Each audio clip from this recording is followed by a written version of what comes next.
Welcome to a GBA SP shell swap video. Person did not like the rose gold shell, and there are some scratches on it as well.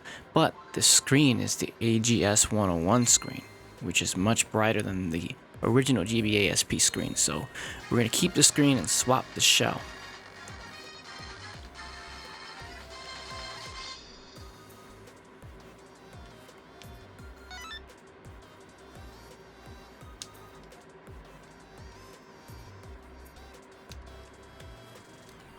First things first, let's check this battery, and just as I suspected, it is swollen.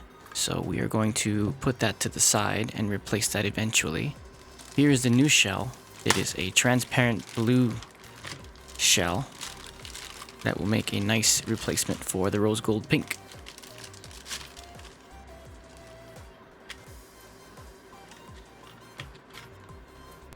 So first, let's open up the rose gold pink shell. Put all the screws to the side so we don't lose them.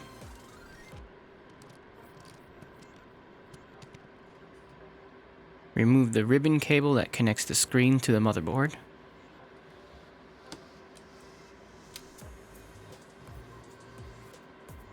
And we will store all the pieces for this shell inside of this Ziploc bag so we do not lose them.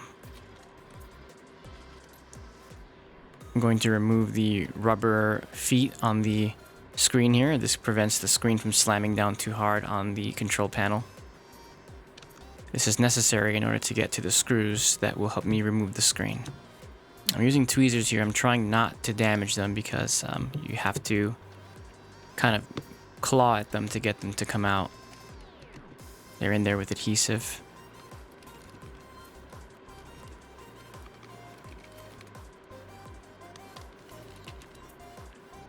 Now, these 5 screws are what hold the bezel for the screen. A little tricky to get to. And we're going to take off the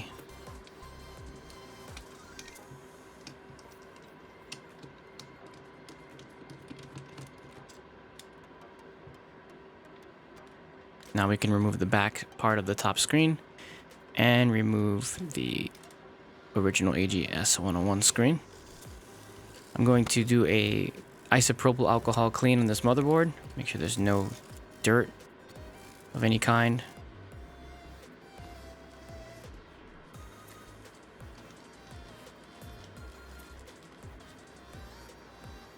Here's the original screen. I tried to clean it with a microfiber cloth, but it's got some scratches on it. I'm not going to polish it or anything like that. I'll leave it the way that it is so it doesn't look too bad from far away.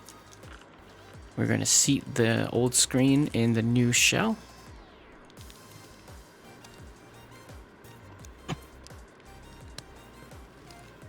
Screw it in place.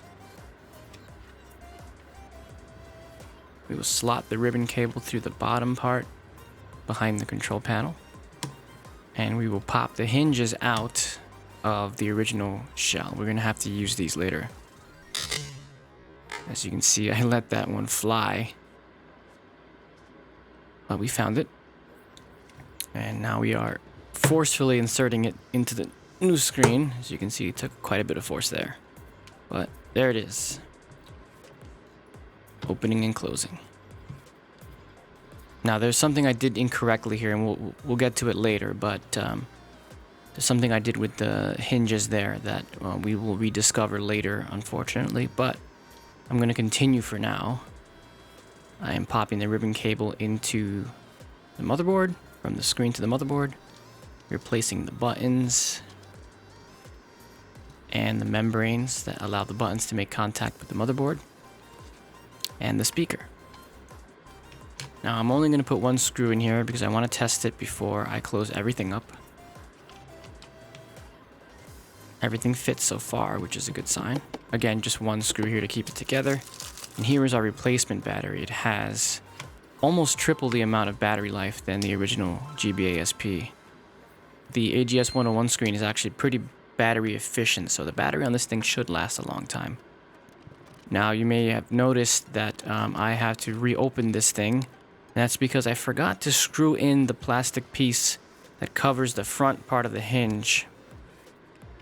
There's a screw that goes in the back, and I have to remove the motherboard just to get that screw in there. so that the hinge is completely closed and covered on the front side. So we just had to remove the motherboard and get back in there, reattach the ribbon cable, put the buttons in again, speaker and membrane, and now we can screw it down since we're confident that it's working and that everything is in place. Just make sure I use the right screws here. I have quite a bit of them here from the new shell and from the old shell. I'm trying to replace any of the screws that did not look too good with the new screws.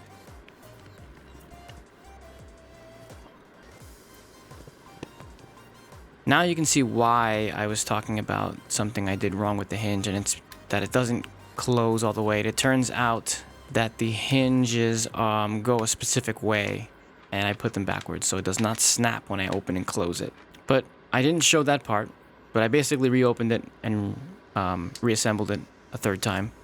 And now it's working, and the hinge is clicking the way it should. And the screen looks beautiful. Here's Pokemon Leaf Green. Everything looks good, everything sounds good, the buttons feel good. And now we just have to put the rubber feet back onto the screen.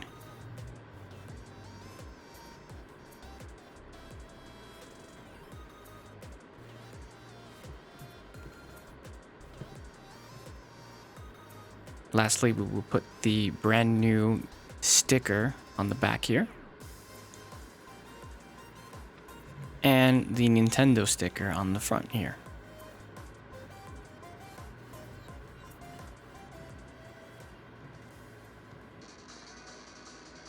And here is Sonic Advance running on the SP with the old screen in the new shell. It is pretty cool seeing the inside of the Game Boy while you're playing it like that.